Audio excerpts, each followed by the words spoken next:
Hello and welcome to the Vibe Too Many Entertainment Podcast. I'm your host, Robin Campbell, and joining me as always... I am KJ Colello. Robin, this is our first episode.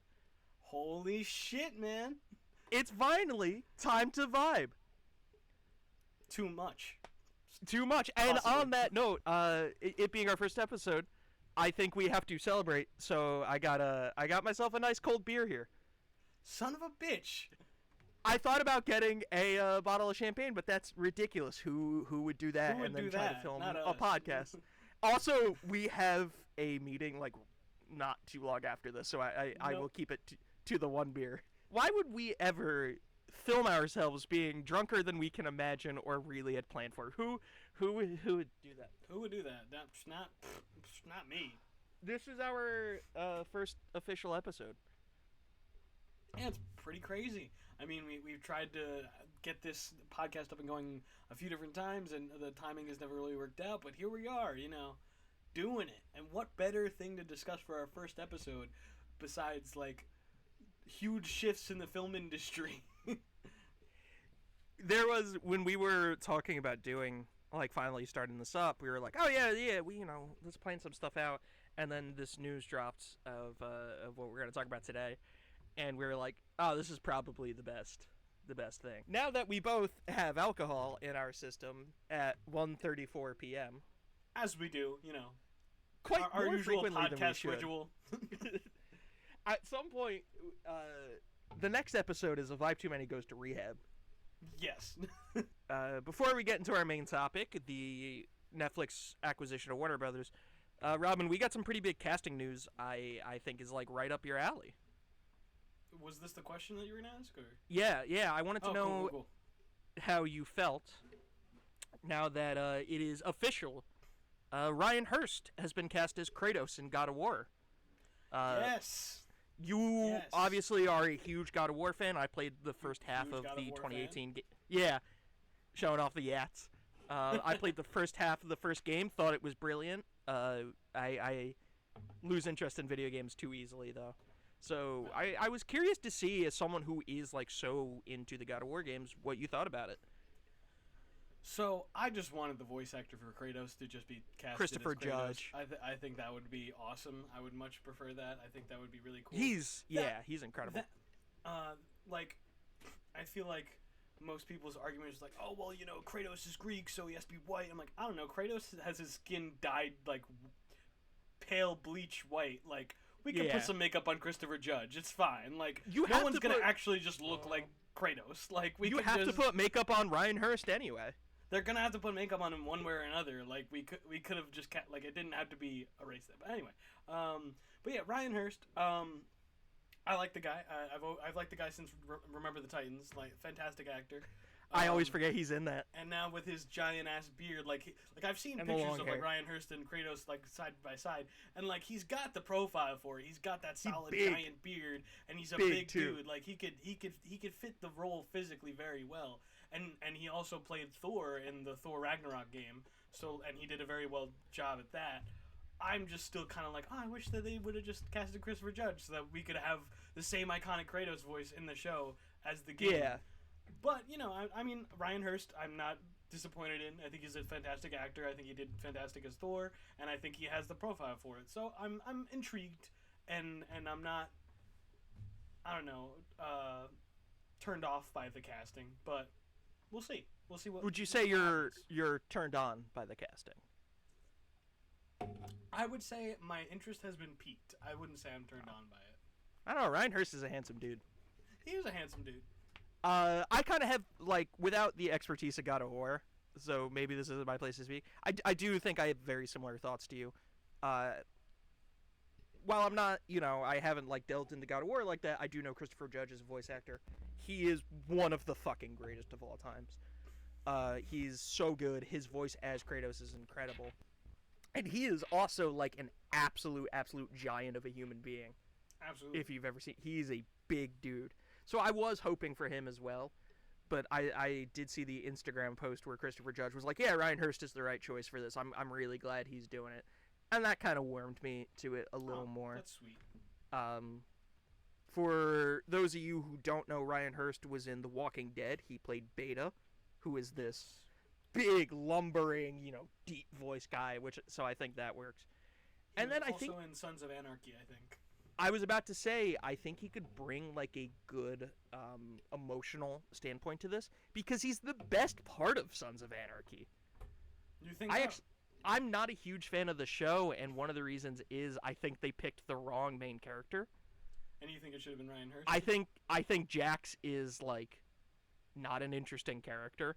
Meanwhile, you have Opie over here, who's got the way more interesting character. Ryan Hurst is incredible in the show, and he's able to bring like still being a tough guy, but having like this emotional core that I think is very important to Kratos. Right.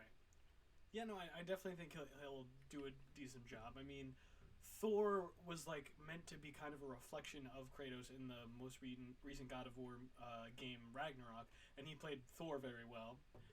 I'm just nervous that like me and other fans of like the games and the franchise won't be able to like separate. Okay, this is Ryan Hurst's Kratos and this is Ryan Hurst's Thor. Like I'm nervous that he's gonna hop on and just sound like his version of Thor, and I'm gonna be like, that's not Kratos though. I doubt it because that's there. If you trust an actor enough, they should be, they'll do something different. Actors try not to play the same thing in every thing they do. Yeah. I when I saw that, I was kind of like, I wish it was Christopher Judge, but like if you're not going to do Judge, I think Ryan Hurst might actually be a pretty solid choice. Like the second choice. Yeah. I'm really excited to see this show. Cuz I think what I'm hoping for is who's making it? Sony Pictures Television and Amazon MGM Studios. Oh, so it's going to be an Amazon. Oh, it's on Amazon. I didn't know that. But yeah. Because that was like what made me curious was like what's it called? Last of Us ended up on HBO Max, so I was curious if Sony was going to try and continue to perpetuate that relationship with HBO Max. But given this whole Netflix and HBO Max acquisition, maybe that changed Sony's minds because I could totally see Sony like having a relationship with Warner Bros, liking the relationship, continuing to make movies with Warner Bros, and now they're being sold to Netflix and Sony going, actually, never mind, we're going to go to Amazon. Like I could see especially with Amazon having a very successful video game adaptation in the Fallout series. They've shown they could do that. Exactly. And the Fallout show has been very fun to watch. As much as the Fallout fans will bitch about the Fallout show, it's fun to watch. You guys are nerds. You guys are nerds. Shut up. It's a great show. It's a blast. It's not lore accurate. Fuck you. Fallout's not lore accurate to Fallout. And it could still tell a different story and all that stuff and still be a good show. Yes, it still is a objectively good show. It's good. Not everything has to be exactly the way you want it to be. Fallout is a game series that has been going for 30 years now. Fallout's been inaccurate to Fallout. You guys are nerds. Stop complaining about shit that's not lore accurate. But I'll put you all in a locker. I don't give a fuck if an adaptation is accurate. I do not care. I give a fuck if it's good. So don't worry about being completely accurate. Lore accurate or whatever. Just make something good, and that's kind of what I hope to bring it back. What I hope God of War does. You don't have to stay as faithful to the game as possible if you're telling a good story. You're telling a good story, exactly. Especially because the selling point for the game. The newer games obviously have like this incredible story. I do really like the story of them and everything. But like the physical gameplay is such a huge selling point for it because it has one of the best combat systems. Absolutely. You can't do that in a TV show.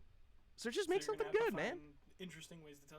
That's the one thing that makes me nervous a lot about shows. Like The Last of Us is actually a perfect foil to what I'm about to say. The Last of Us. What's more intriguing about The Last of Us is the internal dynamics and the stories of the gameplay in that game is kind of basic. The game, it's you shoot a zombie, you don't shoot a zombie, you sneak around, you don't sneak around, that's it. Yeah. So the gameplay isn't as heavy as a necessity of translating. So the show ended up being 90% people walking around and talking, and I was here for that because that's what The Last of Us was. It's 90% and with good performances drama. And stuff like that. Exactly. Having these relationships. Exactly.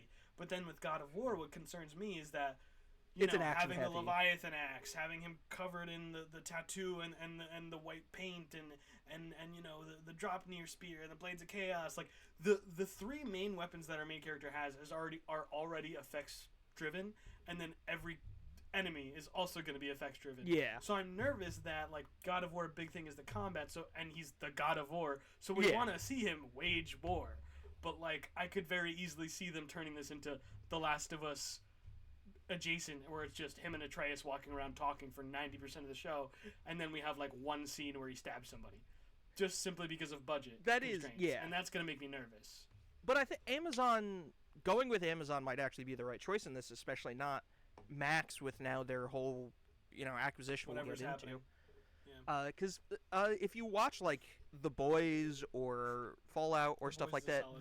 they don't really cheap out on this stuff. They will like let you do these intense scenes. And that's as you said, that's what you want from like a God of War game, is you want him Right. to be like this fucking I want the war tank. of the God of Yeah. War. I want to see s- him swing his axe and throw his spear and swing the swords. Like I want to see it actually happen, and I want to see like cool combos of the God of War kicking everybody's ass. I'm particularly excited if they do like go this action heavy, as I believe they should. The fight scene in the beginning of the first game, I think with Loki, like the guy who Balder. doesn't feel pain, Balder. Balder. Oh my god, that fight scene! As I was playing that game, I'm like, this is one of the greatest fight scenes in any video game ever. It's so I much can't- fun. I kinda And that's how you can't wait to start see the it. game.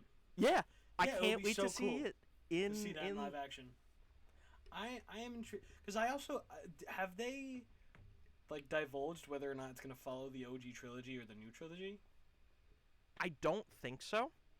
'Cause I'm honestly not too interested to see like the original trilogy get made. no, into no, a no, show. no, Like, no, no. honestly, like what made They're good Kratos games, more but that's relevant kinda- was making him a Joel-esque character and giving him Yeah. a child to worry about. Like that's what 100%. revitalized the franchise and made it more interesting.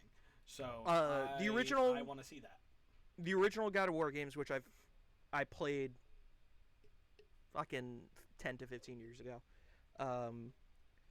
The original God of War games, they're really just action thrill, like they're just there for good combat. There's not much Exactly. story to be There's had. not- yeah. Kratos isn't much of a It's- character. You go kill a god, you go and kill another god because you're. It's a mad lot about of fun. It's a lot of fun. And but then it does- sets I- up this beautifully like morally complex story Yes. to come after it. Versus That just fun fact, run and gun, the- run and stab, run and throw. You know. the original creator of the original games fucking hates these new games. Does he really? He's like, they made them too emotional. This, that, and the Oh, other thing. They made They him made him too process this interesting. grief. They made him interesting. Because he's still... He doesn't always process his grief. A lot of the times he's like holding on to that, and it's making him angrier and stuff like that. Mhm. He's trying to It be the tough guy, humanizes but him. he's bogged down. Like he's such a It fascinating makes it character. more of a three-dimensional and realistic character. Because like, 100%. yes, these badass people who charge into war and stab and kill and whatever. Yes, they exist, but this is how they exist post that. Like this is very like there have been many testaments of PTSD and soldiers coming home from war and all this stuff. Like this is the archetype that they turn into, bottling up Yeah. all their feelings, not talking about things, and then their kids have no idea who they really are until one day. Oh yeah, by the way, I'm a fucking lieutenant or whatever the fuck. Like Yeah. It's a very It- realistic telling of PTSD and trauma and living with the burden of having done the things that Kratos has done. Like it makes sense for like his character to turn this way. 100%. But And yeah. it's so expertly done by Chris Judge there. And T.C. Carter is amazing in the original games, but Christopher Judge is able to sell like all of these complex emotionals. It's something we call unfilmables, which is just emotions so complex you can't really just do it. You have to have the context around it. He's able to do all of this so well with the way he just walks around and the way he drops his voice and the words he stutters on and stuff like that. And I'm excited to see what Ryan Hurst could bring to that. Yeah, I'm very excited. How about we get into our main topic, something Yeah. Robin and I are so excited to talk about. Let's give it up to capitalism, folks. Woo! Capitalism, my favorite. The industry we want to work in is slowly being chopped away by Yeah. the people with the most money who care least about the arts. and it's both nerve-wracking and also at the same time exciting. A little bit, yeah. It really depends on which way the door swings. You know. Very much true. Like, so now officially, Netflix is buying Warner Bros. And everything attached to Warner Bros. So Warner Bros. Discovery and HBO Max and all that, all these different properties, and it's further reducing the size or the amount of companies that make films, which is both scary in the way of like, okay, if we ever want to work in Hollywood, there's Disney, Paramount, Netflix, and like that's it. Like, And whatever, like the indie A24 and things like that are Indie going to A24, be. which 9 times out of 10 either like you need to partner with Yeah, it tends to have a corporations distributor. via Netflix, via whatever. Yeah. And so sure. So on one hand, it's like kind of scary because like, okay, if I want to make a big Hollywood movie, I have 4 companies that I need to get into, and if I don't, then oh well, monopolies. Yeah. We love them. It's totally great thing, and not what was warned against like decades ago. But anyway, centuries ago. But anyway, so that's like the detriment. But then on the other side, this could also very much well be like a driving force of resurgence of like small independent production companies creating their own movies in-house, releasing them on YouTube, on Tubi, on whatever, like what we're trying to do, and like creating their own following and hopefully developing themselves so they can compete against these big Netflix and Paramount and HBO Max and all these things that, like, let's be honest, can and have run very dry with original ideas. Like, this could be very much the push that independent filmmakers like you and like me and like many people hopefully watching this, that might be the push that they need to be like, oh, you know what, if there's only 4 companies that exist right now, why not make my own company? And then that we might see like actual original ideas coming out of the woodworks from independent filmmakers. Like Ryan Coogler is the perfect example of this. With his 16 fucking Oscar noms, Sinners is the perfect example of essentially an independent film with completely original IP that no one believed in, and here we are. Yeah, like he that, kept, he is the perfect he kept his rights to it too. And he kept his rights to like that deal will be observed for decades with how influential Everything in the that deal movie itself will be. Everything associated with that film will be observed for decades, but specifically the deal that he struck with a big corporation like Warner Bros. To have the rights to his movie but also make money will be studied for generations. And he is a perfect example of that. Like, I'm talking on a much even smaller scale of just like people like you and me starting up an independent production company and maybe in 5 to 10 years being able to have a small seat at the table, versus Ryan Coogler, he did that and is now already at the level of, now I'm working with Warner Bros. And retaining most of my rights to my characters and retaining a bunch of money from just selling them the rights. Like, that's like the next step. That is what we can all aspire to be, the Ryan Cooglers of the next generation.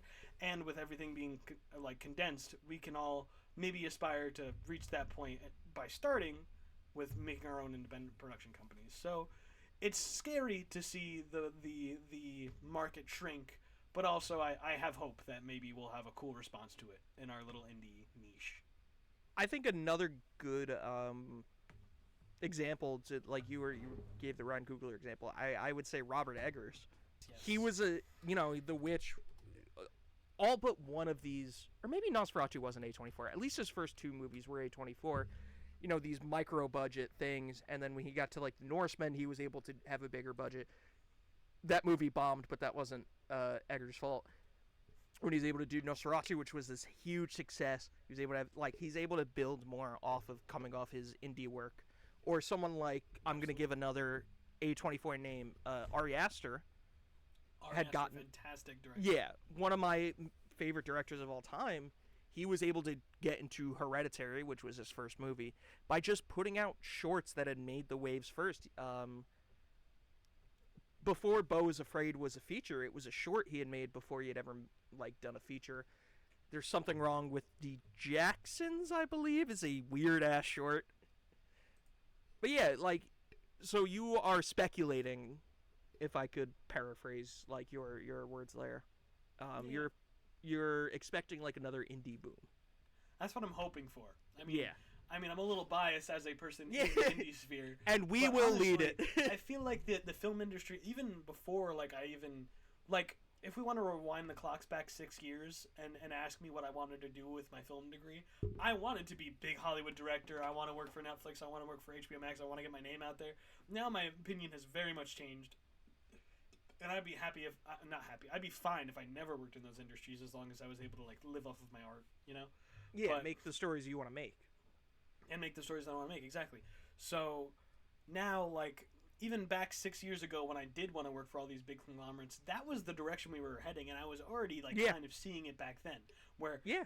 original ideas were drying out and drying out and drying out, and the only new things that were coming out were adaptations of other things that already exist, like Fallout, God of War, all these things that we were talking about. None of them are original IP. They're just No. or there are IP that have already been established as successful, so that's the only thing that people are willing to put money into nowadays. So when only people are willing to only put money into their own original IP within these four companies, then that's leaving out hundreds of thousands of millions of people that want to make movies but can't get into these four companies that will only give money to people with already established IPs or careers. So, how do you respond to that? You do what we're doing. We make a small production company where you make what you want to do. Like you were just talking about, you pull an Ari Aster and you put little shorts out there just to get general demographic interest, and the next thing you know, maybe you have one of these four production companies handing you a little bit of money to make your indie movie out of your short films. And I feel like even back when I wanted to do this, when I wanted to be in these big four companies, it was very obvious that this was the direction we were heading, and it was kind of hopeful for a new film student. And now that that's actually what I want to do, is create a small independent production company and not worry about what Netflix or Hulu or whatever thinks about me. That is, it's promising to see that possibility. Do you know what's funny? As you were saying that, I was trying to think of like the last big budgeted movie that wound up becoming a franchise that was original, and I think I remember the last one. What was it? Avatar. Avatar, like the blue people? Yeah, that was an original IP. But I think that was like the last. I'm trying to think if there was like a big budget. Sinners had like a decent. Pardon me. Sinners had like a decent budget. I think it was like somewhere between 60 and 90 million, which especially for a horror movie is pretty big. But this was also, to give credit to your point before, this was a guy who was coming off 2 Black Panther films and 2 Creed movies, and had shown that he can work with these budgets, make the money, and also make something creatively interesting. Absolutely. And what's funny is I want to say like probably 30 years or so, 20 to 30 years, there is usually an indie boom. Like it does go in that cycle, because if you remember back in the 90s, that's when we started getting people like Kevin Smith and Quentin Tarantino and Richard Linklater that were all coming out with their indie movies that had already shifted, how we looked at films. And then we got into those, those people working, some of them working in like the big industrial films, people like Richard Linklater continuing to do his interesting stuff. Before that, you had the era of like Coppola and Scorsese and stuff like that were all coming out with their indie stuff. So it does cycle through, and it is very possible that this acquisition to let's not lie to ourselves here, take one step closer to a monopoly, might actually push like another indie film revolution, and I think something like A24 really helps in that. Absolutely. And like even when you look at it from like an audience perspective, when you try to like subtract we're both filmmakers trying to make an indie company, when you subtract from like big Netflix, whatever, if you like look at it from like an audience perspective, 90% of like what I hear from just like people going to the movies is that they don't want to go to the movies anymore because there's nothing interesting coming out. It's all the same. Or they could just wait for it to come out on Netflix or whatever. And honestly, like I can fully understand that. And I feel 100%. bad that like the only content that we're putting out is remakes from the 80s or remakes from the 90s or an IP from a video game. Like, it's all stuff that already exists because all these 4 big companies that own literally everything, they're only willing to invest in, like, the Joker movies is the perfect example. Like, everyone hates the Joker movies. They're like, this isn't Joker. I don't get it. And honestly, I didn't mind. Because it had nothing to do with the Joker, yeah. But it really had nothing to do with Joker. And that was the problem. If they marketed it as Arthur and it was just about a guy who dressed up as a clown and had some mental health issues, it would have been great. No one would have complained about it, and it would have probably gotten the same amount of... Well, maybe it might not have gotten the same attention because it wouldn't have been marketed as Joker. But I think it would have got. It would have been more creatively interesting because you also wouldn't have felt like interesting. you wouldn't have felt like you need to hold on to like some of the Batman mythos in that, you know. Exactly. And then so many people went into that movie expecting us to hold on to the Batman mythos, expecting it to be a Joker movie, and then it wasn't. And so many people were disappointed. And at the end of the day, I don't think it was because they wanted to make a Joker movie. I think it was that nobody will accept a movie that is a new original IP unless it has proven previous existing IP to back it up. Todd Phillips probably walked into a meeting like, hey, I want to make a movie about a mental ill guy who like goes crazy and shoots a comedian on TV, and he's like, all right, so like, what's this about? And then he went through his Rolodex and went, Joker. It's about Joker. But when they call it Joker, that's where they failed, because then everyone's associating it with Batman Joker. I'm gonna see some Batman references in this. Yeah. And then it was the farthest from Joker, the farthest Batman that it could possibly be, while still. But being they still about had to and put criminal and all these things. Like they could have very easily just followed a guy who dressed up as a clown and was crazy. Yeah. And just not called it Joker. And what's funny is, as I'm sure you know, Robin, this isn't like a new phenomenon. Do we want to take like 2 minutes to talk about American Psycho 2? Going back over 20 years now at this point, there was a script on the desk of, I don't remember who put it out. I kind of want to say Warner Brothers, but I might be pulling that out of my ass. That was just about a woman who becomes a serial killer. And it was kind of like an interesting story. If you ask me, the script wasn't great, but it was no worse than all the movies that get made. And they made it... Lionsgate, Go ahead. Just so you know. Lionsgate, yeah, it was Lionsgate. Which is, I think, owned by Amazon now. But they made the director attach American Psycho 2 to it. And they filmed this prequel where that little... It's a sequel. They takes added... place after American Psycho. Yeah, but it wasn't originally supposed to. So they made him put American Psycho 2 on it and then added that opening scene where she kills Patrick Bateman. And all of this is so stupid. And it made the movie worse just because they wanted an existing IP. Yep. Now, on Instead the flip side of that... Making just another make slasher the movie. movie starring Mila Kunis... Yeah. They just made it American Psycho 2. And American Psycho 1 is like... amazing. American Psycho is like a completely different vibe. Like, American Psycho 2 is like a slapstick horror comedy almost. That was not at all what American Psycho was. A thriller, a fucking psychological examination of toxic masculinity and homophobia and materialism of the 80s. And then American Psycho 2 was, this girl kills people and she's hot. Like, that was... And that you was know it. what? The first American Psycho is... It's weird to talk about. It's very funny, too. It is very funny, yeah. And so, it's got all of this going for it. And American Psycho 2, I don't think in any universe would have been a good movie, even if they took the 2 off of that, like if they didn't make it an American Psycho movie. But it would have been at least more interesting. Right. But the weird, flip side of that, I realized as I was talking about it, is it being American Psycho 2 made the movie worse. Absolutely. But I think it's also the reason we talk about it now. Because why the fuck else would you talk about that movie? So it's a weird, double-edged sword that kind of proves... I don't want to say that the production company and the distributors were correct in doing that. That Lionsgate was correct in doing that. But it kind of goes to their point that it's like, oh, things need to be an existing IP. But we wouldn't fucking have to do that if they gave these, really thoughtful, original films bigger releases. A place to exist. Honestly, and kept them in theaters rather than put them in a week. Absolutely. I do think that if American Psycho 2 took out that opening scene and just embraced whatever just was, I do think it would have been interesting. I think more people would have enjoyed it, and I think more people might have been. I think more people would have enjoyed it. But honestly, I put it on, and then it was, oh yeah, Patrick Bateman. By the way, I killed Patrick Bateman, and now I'm American Psycho. I was like, all right, I'm immediately disinterested.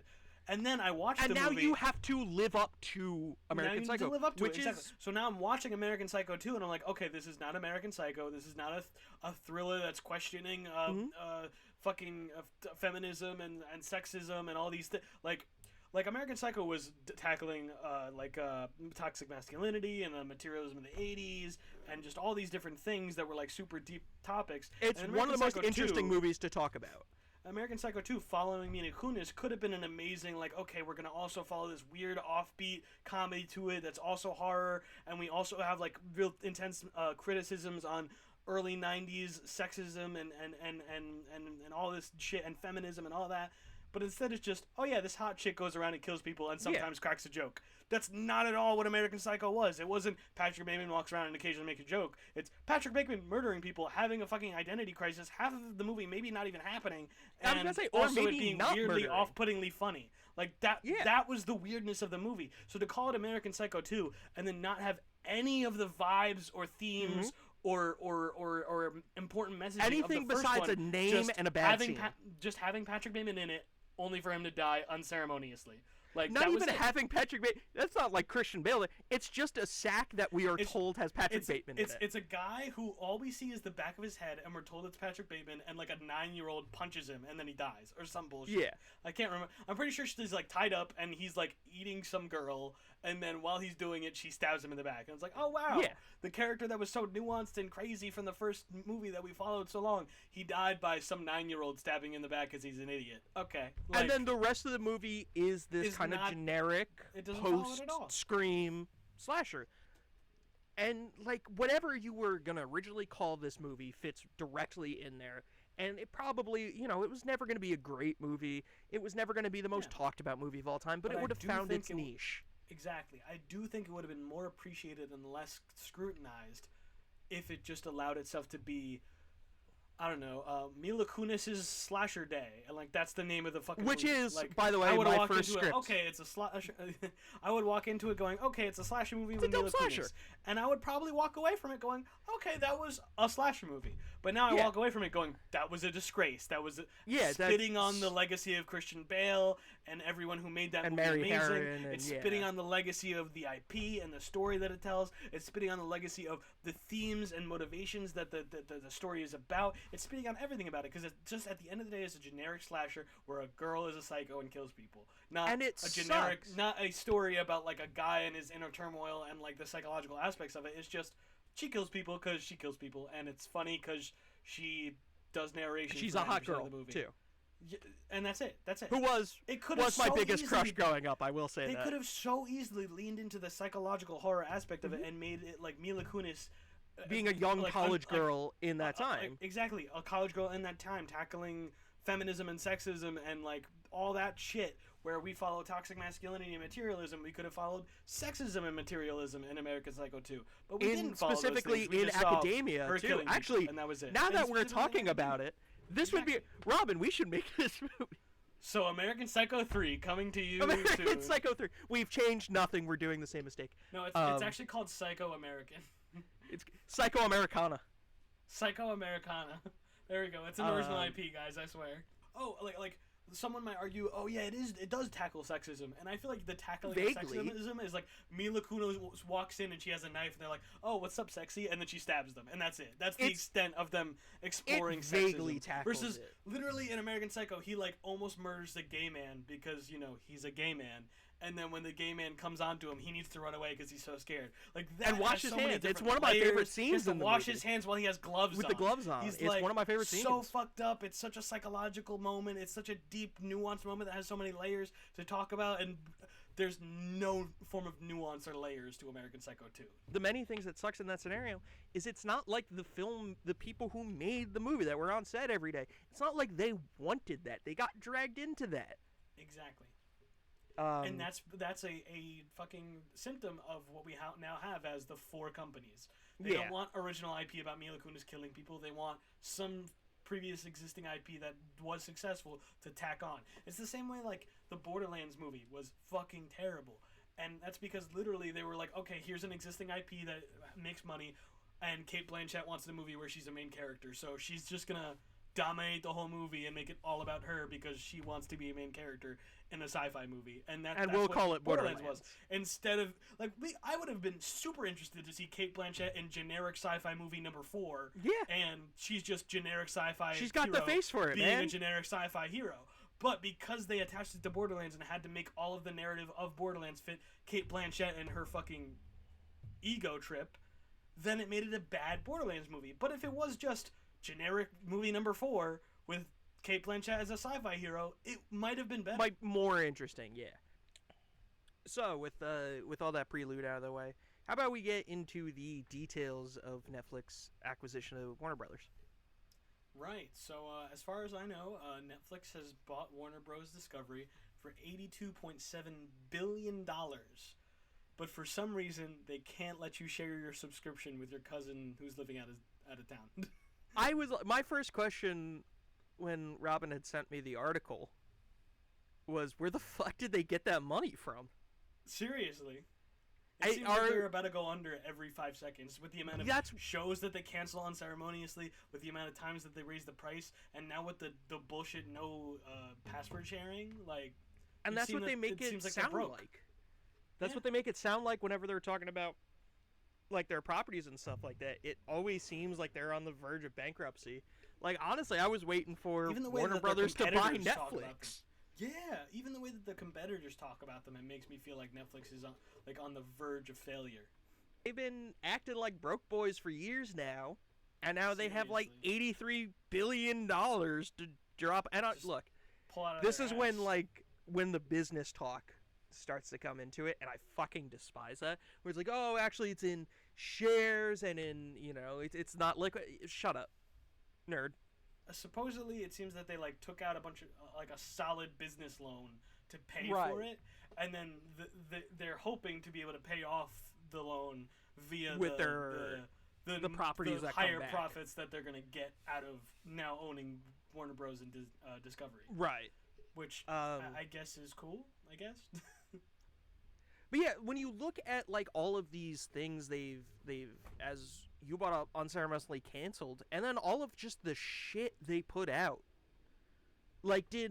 There's no way the movie Red 1 made enough money. Seriously. To acquire Warner Brothers. There's no way fucking Red Notice. Well, I don't know what's with Netflix and the Red movies, but that's neither here nor there. That didn't make wasn't Electric State a Netflix original? Am I wrong in that? Yes, that is an Massive Bomb. And then even the movies they made that were successful, recently this year, Jay Kelly apparently did pretty good. Train Dreams did really good. Stranger Things, they released the last few episodes in theaters. But these aren't big enough, specifically with what I was saying with Train Dreams and Jay Kelly. These aren't box office sellers. Those are not your flagship. These are the things we're going to use to spend to buy a whole nother company. They're just the stuff that gives you credibility and does good for you. They're your classic dramas, but they're not your flagship. Is the fucking Kissing Booth making you enough money? Yeah, no, I mean, the way that I kind of see this acquisition is that when you look at Sony or Amazon or Paramount, they have other things kind of going for them. Mm-hmm. Paramount releases movies in the industry, and it distributes and produces films, and has video games, and has all these things. Amazon is Amazon. It does literally everything. It has shows, it has video games, it has movies, runs it has everything. Countries at this point. It runs countries. It sells products. It has a lot going on. Warner Bros. Discovery, it released movies in the theaters. It had a streaming service. Now it merged with Discovery, so it had a whole other avenue to bring in. The way that I see this new acquisition is that Netflix, all it really had going for them was the fact that it was the streamer. It was the first streamer that came out. It was the thing to solve cable. But now that cable doesn't really exist anymore and everybody's streaming, Netflix was just a relic. It was just the first streamer, and everybody else is streaming and doing all these things. So Netflix constantly losing money, constantly canceling shows. I feel like this was their version of trying to get a little bit into different industries. So sure, it's still movies and that's their primary focus, but now they own a whole company that is strictly producing and distributing movies in theaters on top of streaming.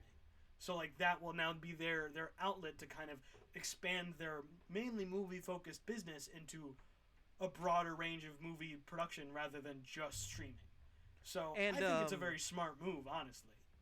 And in the last few years, I mean, really since they became the number one streamer, but in the last few years they've been going heavier and heavier and heavier into production. They're in fact building a whole production studio in my home state of New Jersey. It's actually right by where my friend works. He's been watching them build it. So in that sense, it does 100% make sense. And early on in the acquisition, when we were first hearing about it, it sounded like they kind of wanted to ditch the theater element of it. Absolutely. One of the rumors that was going I feel around, like would have been such a terrible move. Yeah, like, they would have 100%. lost so much money. Like, it makes no sense. And be it's like, bad oh, for you know the what? We're gonna bad get all for the this industry, and now remove and away bad for us the making art money form. From it. Exactly, bad for the industry, bad for the art form, bad for the common viewer who just likes Consumer, going to the theater. So yeah, I fully agree with you. I was very nervous that Netflix was just going to completely get rid of theaters, and that was one of the things to they were push forward the death of theater viewing.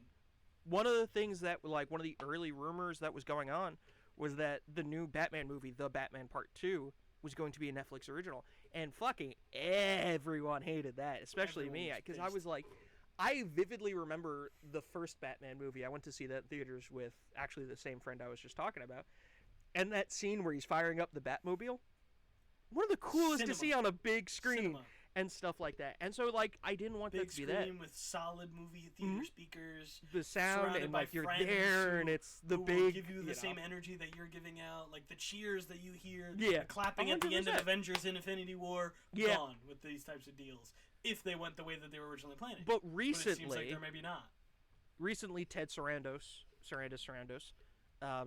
came out. He's the CEO of Netflix. Came out and was like, we really do want to push like these big box office openings, these big like theater things, which is really welcoming to hear that stuff like the new Batman movie or whatever's coming from the DCU Or won't Dune, just be Messiah. shoved. Yeah, Dune as well. I was kind of DC focused, but you're 100% right. Warner Brothers owns all of these things, and And you it'd be a see shame like for them to yeah, not that's exactly hit theater screens the at all. wording I was going to use. Was it would be a shame to not like experience these things in big screen. But yeah, I mean, it's interesting to see how this is all going to unfold. But I mean, Netflix by themselves before all this acquisition had put movies in theaters, and they have done well. Frankenstein, But they the did- season finale of Stranger Things. Even before that, like they did. What they would I'm forgetting do the name of it. is they But would they would give put it movies out in limited theaters. runs. Yeah, They would and give like these they super would tight still make windows, money. That would still give them a For- little bit extra money in their pocket. and they would do it for Oscar nominations because in order for a movie to be nominated for an Oscar, it has to have been released in theaters, which is why they put like Frankenstein. Frankenstein, I think, just got nominated 9 times. The fucking Scorsese film. Irishman. Yeah, The Irishman. They gave a limited theatrical run, but I think the way to do this. So early on in like the theater and the movie industry, if a movie wasn't turning a profit, they would just keep it in theaters, just keep going and going and going until it eventually did.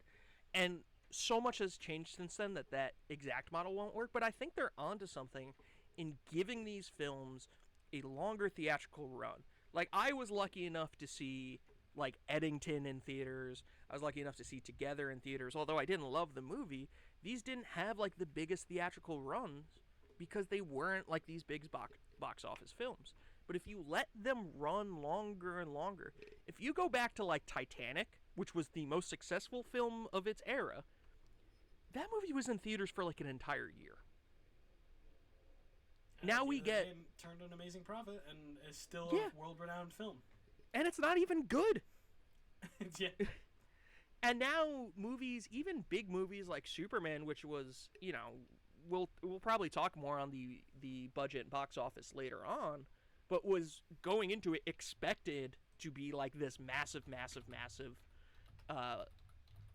possibly $1 billion film. That only got like 3-4 months in the theaters. I'm hoping Netflix, which would be crazy if Netflix is the one that starts this trend, but they have been like these industry disruptors rather before with like the streaming service and everything. I'm hoping that they kind of learn like, hey, if we keep this movie that's doing good in theaters longer, that will start to, things start to make more money. Theaters come people back. paying $20 a ticket to go see a movie rather than just like waiting a month and seeing it on Netflix. Like I kind of respect the idea. Like I think you mentioned something about like keeping the movies in the theater for 45 days. I respect that because that means 45 days of one person going to see that movie and you getting $20. But then right after that, for the many people that probably have already sworn off the theaters, that'll go on Netflix immediately. It won't be like, oh, when is it coming to Disney Plus? When is it coming to Netflix? Yeah. When is it coming to whatever? I don't know. It'll be, okay, right after that 45 days, it's going to be on the platform. Okay, so that 45-day window is plenty of time for plenty of people, $20 a ticket to go see it, and then those people who are still holding out will know exactly when it comes out. I mean, I don't know either. Like, Give it longer. I would be definitely for, like, okay, the movie's succeeding, the movie isn't succeeding, whatever. Let's try and extend the period. I'm for that. Longer. I personally, as a person who loves theaters, will be for that. But knowing how that theater is dying and that no one wants to go to the movie theater anymore, I could see from a business approach Netflix committing to the 45 days in theaters and then immediately out. I could see them committing to that, and if they did commit to that, I would still be okay with that. I would respect that. You can kind of stop the death of the theater, which is something I really hope for. If you keep it out, and like I think the basic concept is a great idea. This film has its theatrical run. Give it longer. I don't want to say an exact number, but give it a longer audience. And the second it comes out of theaters, it's on Netflix and more people can enjoy it. And I think the thing is, before, Netflix was a streaming service, so it didn't really want its movies in theaters because that's not its main draw. It would want it on streaming. But now, with all of these other, like with Warner Brothers, having DC and having Dune and having, whatever else they have there, to be able to, like, give these longer windows, because seeing, like, if I will recommend it in any, episode we do, go see movies in theaters. It is an extraordinary experience. Magical experience. Also, don't fucking go on your phone in the movie theater. Stop that. Don't do that. Seriously. I will throw shit at you. I've done it. As you should. But I think that's a solid transition to maybe talk about a big acquisition over to Netflix now. The new DC universe. Fully rebranded, fully rebooted under James Gunn's thumb DC universe that now Netflix has acquired. Which I find the most interesting thing for me about it is that, like, Warner Bros. Invested all this time and energy into, like, setting James Gunn up as, like, the next big thing for them, only to seemingly raise the price of their sale point and then sell it to Netflix. And Netflix could very easily just throw it right out. Yeah, so that's what I was going to say. Do you think it was like David Zaslav, who was the CEO of Warner Brothers? Do you think it was kind of him watching the failure of the DC universe before and just kind of being like, "Here, damn, you do something with it before I sell it"? I think that it kind of was. I feel like it was both like a fuck it, here you go, and also a way to try and, like, boost sales. Because if they were already looking to sell the company, they were definitely down for some creative shakeup. Hence, like, merging with Discovery. Like, their merging with Discovery is, like, kind of like the biggest, like, warning flag of them looking to sell their company, which is ironic because you'd think, oh, they've merged, now they're fine. No. Like, them merging, when you look at it, like, in a retrospect manner, it's like, oh, that's like, how do we not clock that that's what they were going for? Because they were trying to consolidate and grow their price. So, merging with Discovery, okay, there we go. Now we've added some value to our company. And then the next thing was, okay, DCEU hasn't been doing so well, so now let's just try and fully reboot it and give James Gunn or anybody, really, a shot. And if they do solid, that's another thing, another feather to add to our cap. So I do think that this was, like, a calculated response and, like, trying to, okay, at the end of the day, our end goal is whatever this company ends up being, whether we merge with Discovery, whoever, is selling Warner Bros. And Discovery, or what ended up being Warner Bros. Discovery. Their main goal at the beginning of the day, while figuring out how to merge with Discovery and while figuring out how to reboot the DCU, I think their end goal was to get a higher price for what they were trying to sell. I don't think it was ever, okay, we're going to invest decades into the DCU and that's going to be our next flagship. I don't think it was, we're going to invest in making Discovery a better aspect of Warner Bros. I think it was all just raising that bottom line. So now the sad part is that Discovery could easily be completely canned. Fucking the DCU could be easily thrown right in the garbage. And it could just be another subsidiary added to Netflix. And they could easily ditch all these other ideas that they've made. But I really hope that the selling point was these things and that they aren't going to get rid of them. The thing to keep in mind is before we ever heard of Warner Brothers wanting to sell, they would have been having those conversations already. Exactly. So that is something to your point. Like the same way that James Gunn is like, oh, I have an idea for the DCU that goes 10 years. I'm sure David Zaslav, You said David that's Zaslav, yeah. Yeah, I'm sure he was sitting in meetings 10 years ago going, okay, here's my vision. I want to merge with another smaller streaming service. I want to reboot the DCU and get a new brain in it now that the Zack Snyder verse has not been panning out very well. And then that's going to be our way of boosting morale. And then we'll offload the entire company on someone else, and then we could all make a solid chunk of money. Yeah. Like I genuinely believe that and 10 years ago, that was the maybe not the conversation 10 he years, was having. because you got to realize, but you know what I mean. Like a while ago, he was having these meetings.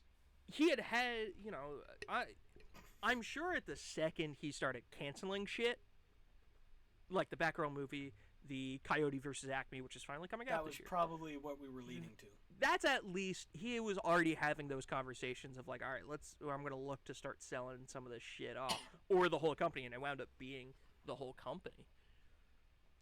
Which is good, because fucking David Zaslav, I think, I might be wrong about this, David Zaslav is now out of the film industry, which is where he does not fucking belong, that absolute ghoul of a human being.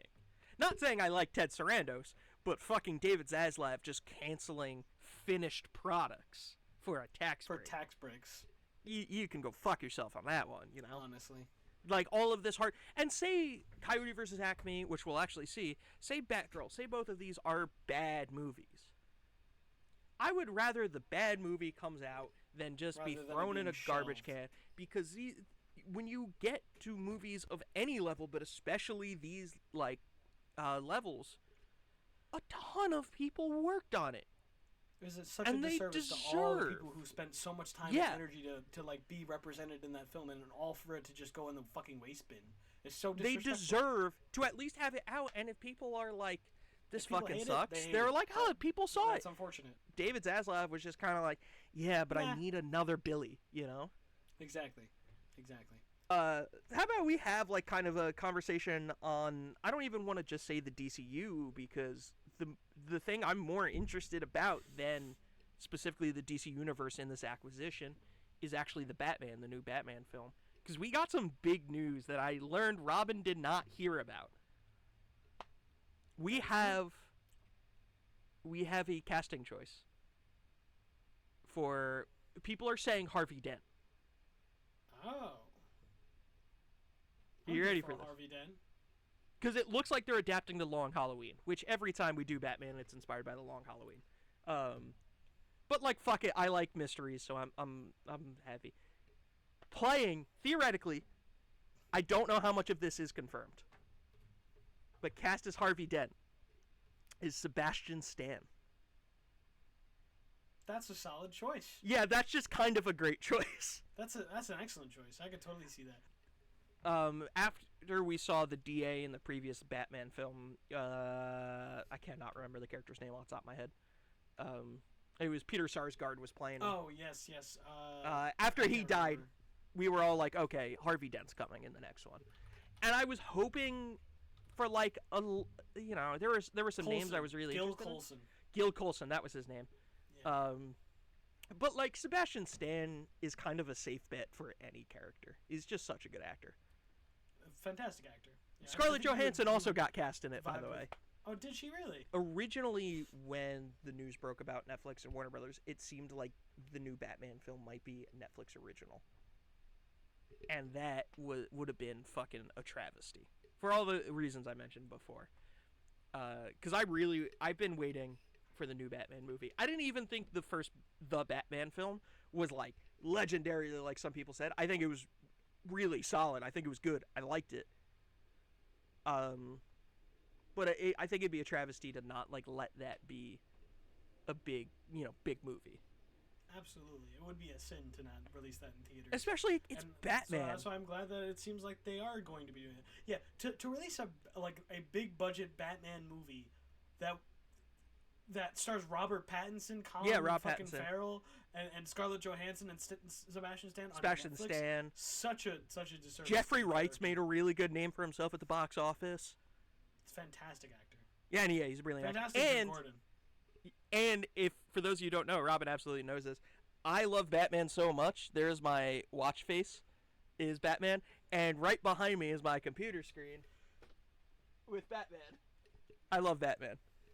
But I think there's also some really good conversations to have about the DCU going Absolutely. from here. Well, we can't talk about the DCU without mentioning Superman and that fucking movie. We've talked about it a little bit in an episode coming up, but Future episode. But the Superman episode, the Superman movie was everything that I wanted out of our generation's Superman. And it might honestly be my new like hopecore movie that I'll just like throw on if I can't think of anything to watch. If you're feeling and just, like, down. and I'm feeling down, and I just wanted a little bit of a pick me up because it was so much fun. And I as someone that's not as high on the movie as Robin is, I still really enjoyed it. I thought it was a great beginning to a universe. And I know it technically wasn't Creature Commandos and stuff like that. So, like, I think it was a great start. There's so much to like about the movie that, yeah, there's stuff I don't really love about it. But also, it does so many things so well. David Cornswood as Superman is fucking perfect. I will always love Christopher Reeve the most. That will always be my Superman. Cornswit's the closest we're ever going to get to that. Absolutely. You know? But the thing is, and the part that worries me about Netflix continuing this universe, that I really want to see keep going, financially, Superman didn't do so good. Exactly. As we talked, it was like a little over 400 million. Culturally, massive, important. It made critically, million worldwide, I think. Apparently, it made $615 million worldwide as of late 2025. Okay, that's definitely better, and also that doesn't include like DVD sales and things like that and merchandising and stuff. Their budget for the movie was $225 million, so they tripled the budget. So it looks like they did like they had a good solid profit. Yeah, like that's not like groundbreaking news for a no, superhero movie, but that is like, okay, they made a solid profit, maybe they'll make a sequel. Like that's, I mean, they are here's making the a thing. sequel, at least that's the plan, but Robin, do me a favor. How much did Iron Man make at the box office? So they had a budget of $140 million, and then worldwide they made $585 million. So they actually made less. Yeah. And obviously, like, a smaller budget and a different time, adjust for inflation and everything. Right. But when you start these universes, that first movie is never going to be the $1 billion. I don't think Marvel broke $1 billion until the Avengers. But that $1 billion landmark is not like the end all be all anymore. Of the universe, exactly. And it's also not especially in this world we live in with oversaturated comic book movies that are telling these amazing stories with all these big teams. Like the fact that kicking off the DC universe with Superman, a character that also a lot of people aren't that big of. I'm not even that big of a fan of, and yet I enjoy. I wasn't until like last year, right before the movie came out. I all of a sudden was like, oh, I get Superman now. Yeah, the first Avengers is when they broke they broke $1 billion. So the first team up movie, all those characters is what made them break $1 billion, which makes sense. The fourth movie in or whatever. Yeah. Because there were 2 Iron Man movies, Captain America, 5th movie because the Hulk and Thor. The $1 billion mark in the late 2010s was like the number 2 hit. You looked at like Force Awakens hit $1 billion. The Avengers movies were hitting that. That's no longer the case. Movies don't really hit $1 billion anymore. Right. Especially with all these streaming platforms and how things are just coming to streaming relatively soon after they come out. Nobody wants to see them anymore. The industry has changed, but I am worried that they're going to look at that Superman number and be like, ooh, this should have made $1 billion. Maybe we don't continue it. And I think it really hinges on the new Supergirl film. Absolutely. Which and I'm so excited for that movie. I'm stoked for it. Especially because Superman was such a hope core movie and such like Supergirl half full energy. Isn't that. And Supergirl isn't that. So she's a dour person. Almost realistic take on the DC extended universe where a Superman was very grounded in America and in on the Earth with the Justice League of America or the Justice Gang of America, and then now we're gonna follow Millie Alcock go into space and meeting travel Lobo a bunch of different worlds and shit like see that. the grander universe. I think that's gonna be a very different and she is a very interesting contrast to go from very grounded, hopeful Superman to interdimensional Supergirl. It's going to be very interesting. You also got to realize, because it gets complicated, but Supergirl is technically older than Superman. Yeah. Chronologically.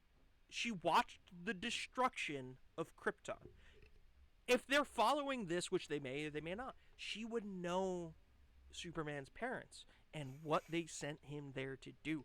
So, she is a more dour... the answers to some of these questions that we got in Superman. But she's also more jaded, so it's this really interesting, flip-flop. And I think the interesting thing with the DCU is it is allowing you to do like these hopeful, fun, go get 'em Superman stories, and doing Peacemaker where Nicholas Holt's talking about listening to someone get butt fucked next to him, and then also doing Supergirl where it's the shaded thing, and it's something that the original DCU failed in because all of those movies were like the same even exact the Marvel vibe. Cinematic Universe fails in that every single movie has that same grayscale vibe, But has the same cinematography, has the same fucking like point and shoot, almost like down to a science like system of making a movie. But at their prime, when they were like making some really interesting stuff, they allowed for these different things. They allowed to have exactly. the Avengers. And, then the more Captain grounded America, Thor Winter movies Soldier. that weren't great, Captain America, but also then do Guardians of the Galaxy, which I wonder if there's any connection between the differing visions in the DCU and Guardians of the Galaxy. And I think all of this hinges on what Supergirl will do at the box office. And what worries me, and I hate to like even bring this up because it shouldn't be a thing. How many people are going to be like, woman bad movie, woman bad movie? Absolutely. And then, because do you know why we weren't getting more woman-led superhero movies in the late 2000s and early 2010s? Oh, what movie was it? Was it the Halle Berry Catwoman? It's movie? fucking Catwoman. Catwoman did bad because it's a bad movie. It is a piece of shit so movie. Clearly no woman should ever have a superhero movie. And they're like, women can't be superheroes because it was coming off that and Elektra, which is also hot garbage. Mm-hmm. They're like, oh, no woman could be a superhero movie. And then it took Catherine Bigelow, who is a Oscar-winning, at least Oscar-nominated, but I think an Oscar-winning director, to make Wonder Woman, which is a very good movie, to be like, maybe women can be hero.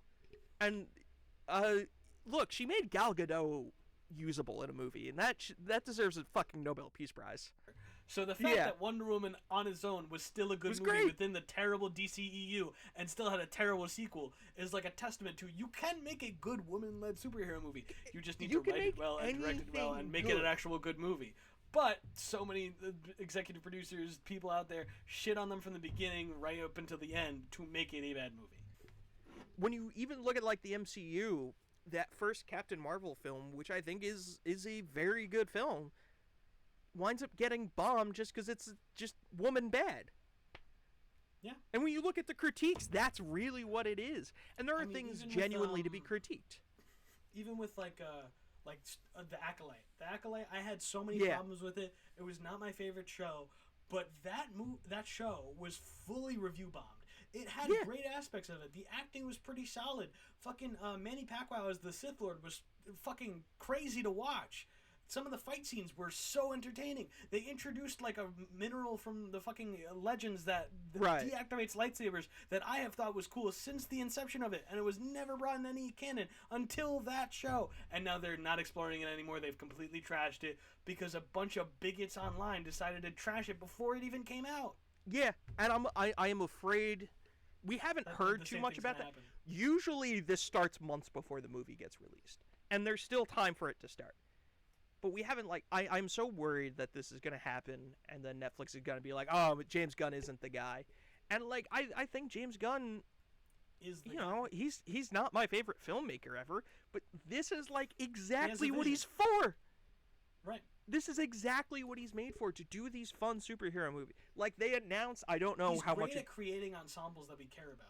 Exactly, he makes fun. That make great standalone single superhero movies. But he is very good at creating a dynamic of lovable misfits that we enjoy watching their dynamic. And that's what the DCU and any superhero movie should be. It should be following a group of people and, our enjoyment of that group of people. Not Superman is an island and is God. Yeah. Fucking Zack Snyder's movies. And he gets what makes superhero films work, because he gets the comic books. He gets them really well. He gets the characters. The biggest compliment that sounds like an insult I can give Superman is it felt like the cartoon. Yeah. Because superhero movies are cartoon movies, basically. And that's fine. Absolutely. That's a good thing. Because the second I walked out of Superman, I came home and I started watching Justice League Unlimited, which Fantastic is show. the second Justice League animated series that, is so fucking good. And it felt like that. And the worry there is that, oh, this movie not even didn't do good, did good at the box office, but not great. Let's just throw it away. Especially because James Gunn is heading, I don't even want to say heading, but producing some things that seem really interesting. They're talking about doing a V for Vendetta show, which is how you should adapt Alan Moore. Yeah. You can't do Alan Moore in 2 hours. You have to do him over this stretch of time. Given, I'm hoping James Gunn doesn't write that show, just because it's not his style. Not his style at all. But I think, like, having your two heads, you have two heads. This is the smarter way to do it, everybody. If you are running a franchise, you 100% need someone who works. The thing is, I don't even think James Gunn has, like, this grand of a plan, right? Because he's talked about it. Probably. He's canceled films already, but it's not because... But he has a vision. That's the thing. That's the difference. His entire thing right now, and he said it in interviews, in whatever, nothing is guaranteed until the script is finalized. Which is such a fucking basic thing that you're like, wait, this isn't standard? Wait, you can just greenlight a Blade movie before you know what the fuck you're doing with a Blade movie? That's how it's been going. This is all to say, the way that DC was doing it, I'm going to start saying was, because we don't know what's happening now. Mm-hmm. I think that's the way to do it, and I'm really worried that if Supergirl comes out, and I don't think there's anything confirmed, like, with a set release date after Supergirl, is there? Supergirl, Clayface, and Man of Tomorrow are what's been confirmed. And Lanterns. Yeah, Lanterns is a series. Okay, so Brave and the Bold, though, we have no idea. Superman came out July 11th. Supergirl is coming out June 26th. Clayface is September 11th. Man of Tomorrow is July 9th, 2027, but that's probably going to get pushed back. And then Batman Part 2, October 1st. Oh, and then TV series, Lanterns is confirmed to be coming out early 2026, so soon, I guess. Oh, late summer 2026, apparently. Late summer, okay. But I think it's no accident that, like, we're getting Supergirl, and then there's kind of a gap between any big DC release in terms of cinematic. Because Clayface, we don't really know how much it's going to tie into anything else, like the DC universe, if it's going to be its own thing, if it's going to be like part of the Matt Reeves thing. But yeah, to wrap up the main part of our episode, I guess, what are your thoughts on this whole deal?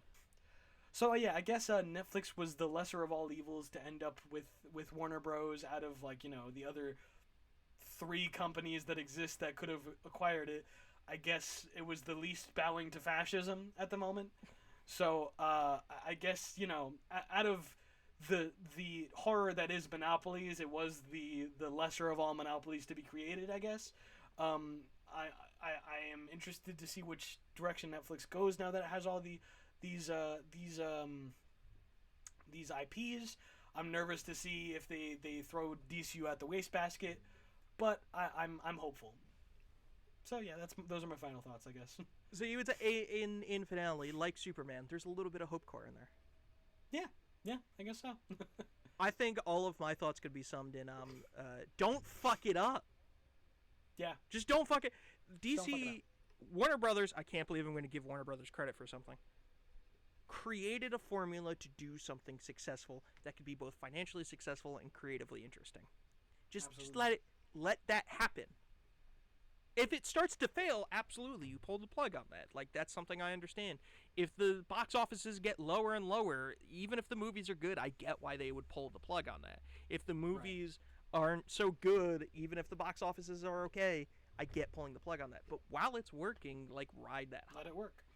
And don't suddenly pull a Netflix and pull a plug on a thing that is working simply because it's slightly less performing than what you wanted. With that all being said, I think we're moving on to KJ's Corner. yeah. This is my segment for I have a lot of things I like to talk about, and there's some stuff that just doesn't have, like, the legs to be a full episode of this podcast. Robin, for the inaugural episode of KJ's Corner, I would actually like to read you a poem. Oh. Right. So, if I may begin. But of course. Because love's such an old-fashioned word, and love dares you to care for the people on the edge of the night, and love dares you to change our way of caring about themselves. This is our last dance. This is our last dance. Just a quick little poem there for you. I really like that because it shows like the vulnerability of love. And who wrote this poem? Well, that's actually what we're here to talk about because that's not a poem. Oh. That is the last verse of a song. It is the verse on Under Pressure by David Bowie, and that's who we're going to talk about. We're going to talk about David Bowie today. A classic fake out. So, 10 years ago, this month actually, 10 years ago, David Bowie released his final album. That was the album Black Star. It was a landmark, and I think it is the album in his 50 years of music. His first album was in the late 60s. His last album was in 2016. And in that entire time, he never once stopped being relevant. He was always, always, always pushing the art form. He was always topping box offices. He was doing songs like Under Pressure with Queen, but also I'm Afraid of Americans with Nine Inch Nails. He was changing genres. And I think Black Star is like this great foundational piece to really show how great of a musician he was. Because when talking about it, the producer of the album, whose name is escaping me right now, said their biggest influence to David Bowie, who at this time was a Englishman and pushing 70 years old. His biggest influence for this album was Kendrick Lamar's To Pimp a Butterfly. He looked at the way Kendrick can tell the story and with these interesting songs and bring these different sounds into his genre. And Bowie is someone who had always been one for experimenting and doing stuff like that. Decided to create this landmark, beautiful story of an album. You know, he was an old man, and we all know what comes when you're older. So it was kind of about his own legacy, about how he was almost ready to die, but he hoped his art could live on. Oh, wow. So he releases Black Star. It's got this beautiful song, Lazarus.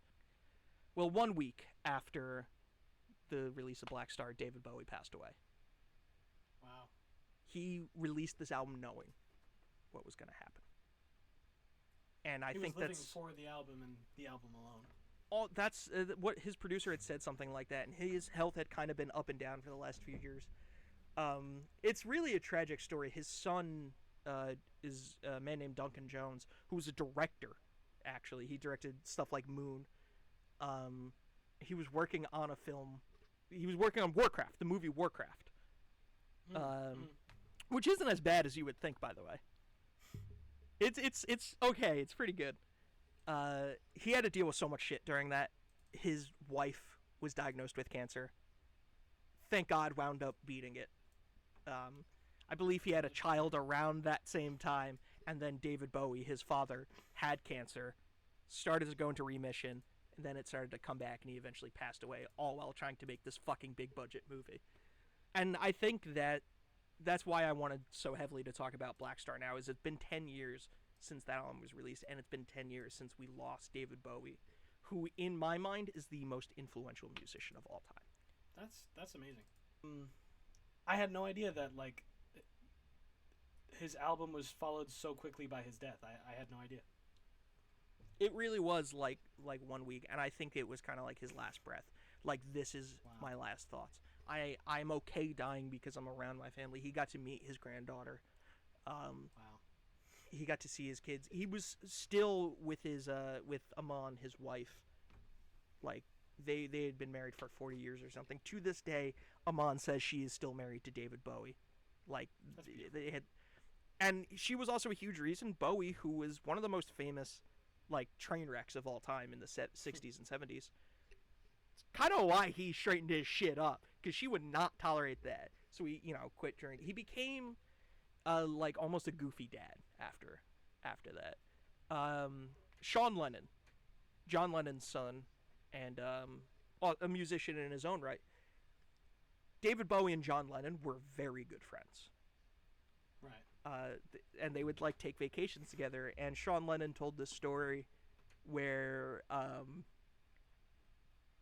they were going on a trip after school, and John Lennon and Yoko Ono asked David Bowie just to like pick up Sean Lennon as well, and they would all go together. And this is, they're young kids at this point, so they get into an SUV driven by David Bowie, who is the biggest rock star on the planet at the time. Right. Like, he was, a massive sex symbol. He was doing Labyrinth. He was doing Ziggy Stardust. Like, he was that fucking guy. And he just turned around and goes, "Hey, put your seatbelts on." And it was just like this goofy dad who just so happened to be the biggest David rock star Bowie. ever. Yeah. And fun fact for the viewers at home, in Robin's favorite movie of all time. Yes, he is. He plays Nikola Go Tesla. check out The Prestige. It's a great movie, and Andy Serkis, who has all of his scenes with David Bowie, talks about working with David Bowie. And Andy Serkis is English, so he was like, obviously, this man is a god to me. I was so nervous to meet him. And Bowie was apparently just like the kindest man and the goofiest guy on set. He would lean in, look, David Bowie's a pretty good actor, but he's not fucking Daniel Day-Lewis. Right.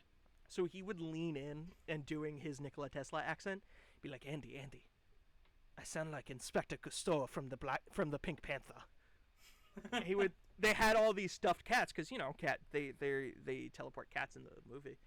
He would have all these stuffed cats, and they would just be sitting there waiting for, like, the shot to get set up. And he would just bring it up, and he would start talking to Andy Serkis with the cat.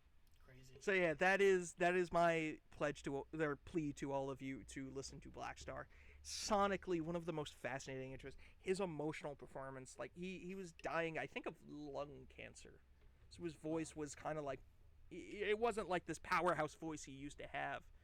Right. Not that he was ever like Freddie Mercury, but he could really like project himself. In this one, it's so much more raw and emotional as he talks about like the inevitable, what he knows is coming, and what he was finally able to release literally right before his death. I remember Bowie's one of those people. I remember exactly where I was when he died. Thank you all for joining us on our first of many Vibe to Any podcast. We talked about a lot of things, and all I gotta say, it's been a vibe. Perhaps too many. I'm Robin Campbell. And I've been KJ Colello.